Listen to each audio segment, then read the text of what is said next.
Hello guys, आज આપણે ગુડી કિચનમાં આપનું હાર્દિક સ્વાગત છે અને આપણે બનાવશું રવિવારા બટેકાનું શાક। હાલો આપણે આ કુકર ગરમ કરવા મૂકી દીધું છે અને આપણે અંદર તેલ નાખશું। હવે 3-4 પાવરા જેવું 4 પાવરા નાખશું આપણે તેલ। એટલે મારું પાવરું નાનું છે એટલે 4 નાખશું। આપણે તેલ થવા દઈશું। જો આપણું તેલ ગરમ થઈ જવાયું છે આપણે રાઈ નાખી દઈશું। પહેલાં રાઈ ફૂટવા દેવાની, પછી થોડું જીરું નાખવાનું।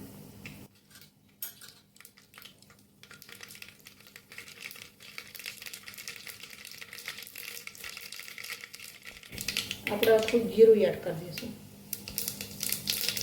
થોડી હિંગ એડ કરી દઈશું અંદર। પછી આપણે બટેકા કાપેલા છે તે ધોઈને અંદર નાખી દઈશું।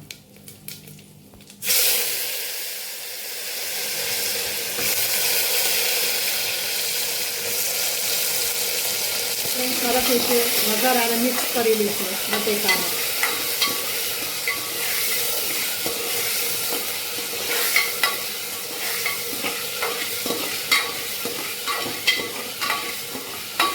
મસાલા કરી લઈશું। થોડોક જલારામ ગરમ મસાલો, 1 ચમચી ધાણા જીરું, 1 ચમચી લાલ મરચું, અડધી ચમચી હળદર, અડધી ચમચી જેવું મીઠું, થોડુંક આપણે ખાંડેલું મરચું છે લસણવાળું તે પણ અંદર એડ કરી દઈશું એટલે ટેસ્ટ સારો આવે। આદુ મરચાં લસણની પેસ્ટ બનાવેલી છે આપણે ઘરે, તે પણ થોડીક અંદર નાખશું એટલે એનો સ્વાદ સારો રહે, અડધી પોણી ચમચી છે। અને આપણે હવે મિક્સ કરી લઈશું। જો આપણે સરસ મજાનું મિક્સ થઈ ગયો છે મસાલો બટેકા બધું તેલ ને બધું વઘાર ને બધું। હવે આપણે અંદર 1 ગ્લાસ પાણી અંદર એડ કરી દઈશું।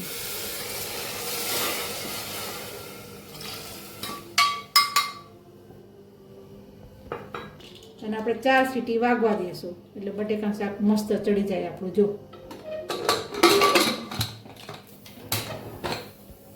શાક ચડી ગયું છે અને આપણે બાઉલમાં કાઢી લેશું। જો કેટલો મસ્ત કલર આવે, સરસ મજાનું બની ગયું। 4 સીટી વાગી એટલે